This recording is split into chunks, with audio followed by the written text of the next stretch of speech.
This started when I was a little kid, so my memory's a little spotty now, but I remember most of it. B5 or so. Family's first dog, a yellow lab named Max, died recently. He was extremely friendly and was always careful around me and my little brother. Get up in the middle of the night to use the bathroom right across the hallway. Dark as shit, but there's a nightlight a little past the bathroom. Further down the hall, there's a corner with the door to the basement just around it. Halfway to the bathroom, I hear a dog panting happily and climbing up the stairs. I stop and look down the hallway and wait. Eventually, I see a dog come around the corner. With the nightlight, I can just barely make out the basic features, such as shape and the color of the fur. It looks exactly like Max. I just stand there watching it, not fully comprehending what I'm looking at, since I was a dinosaur nut back then and barely knew anything about ghosts. It just stands there, watching me and panting happily. Eventually I turn on the lights to get a better look, and it disappears while I'm looking away. I go to the bathroom and go to sleep. My parents told me it was just a dream when I told them about it, but I know I was awake. This continues for the next month or so. Each time it comes from the basement and stops closer and closer to me.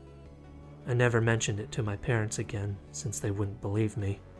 After a month, it's getting really close to the nightlight, and I just sit and wait since it walks slowly and methodically. As it comes closer and closer into the light, its features slowly change. First, its fur becomes more messy and tangled looking. Next, it starts crouching lower to the ground. I realized later that it looked like it was sneaking up on its prey. It would then start growling and snarling, baring its fangs at me and frothing at the mouth. Eventually, the eyes would turn a deep red that glowed ever so slightly. Throughout this all, I would just sit there until it stopped. Each time it stopped, it seemed like it was just outside the light's reach, like there was a barrier between it and the light, which kept getting closer each night. Despite the changes, I never got scared. It still looked roughly like Max, and being the dumb little kid I was, I thought it was him. Eventually, I would remember why I got up in the first place and turn on the lights. It would disappear each time while I looked away. The next night was the last time I ever let it get anywhere near me. That night, it finally stepped into the light. As it passes through, its fur turns pitch black, and I can see it's matted down with both fresh and dry blood. Its glowing red irises expanded to cover all of the visible eyes, and the pupils disappear. It also begins barking angrily at me. Worst of all, it isn't stopping. At this point, I finally come to my senses and quickly turn on the lights, not taking my eyes off of it. This time, it slowly fades away instead of immediately disappearing. I didn't sleep the rest of the night and never turned off the lights.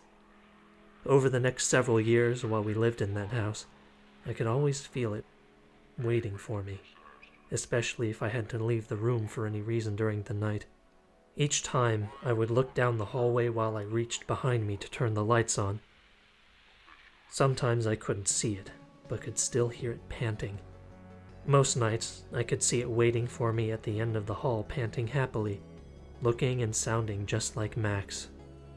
I never said a single thing to anyone about it. To this day, I don't know quite why. I just felt it would be futile. After we moved several years later when I was 12, I stopped seeing it, but I could still sometimes hear it, and I always felt it waiting for me just around the corner and in the dark.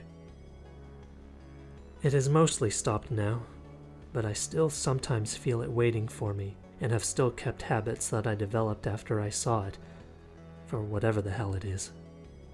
To this day, I can't stand being in the dark alone for long, even if I have a strong flashlight or lamp, and I can't sleep without my door and windows closed and my bed sheets completely covering me unless someone else is in the room, all in some vain, childish attempt to protect myself if it returns, or at least not see it if it does. I still haven't told anyone about this except a close friend of mine, and I can still sometimes feel it watching me. I just hope that I have one of my guns on me with ammo if it ever does come back and I can't get away. Nothing has ever terrified me more than that thing.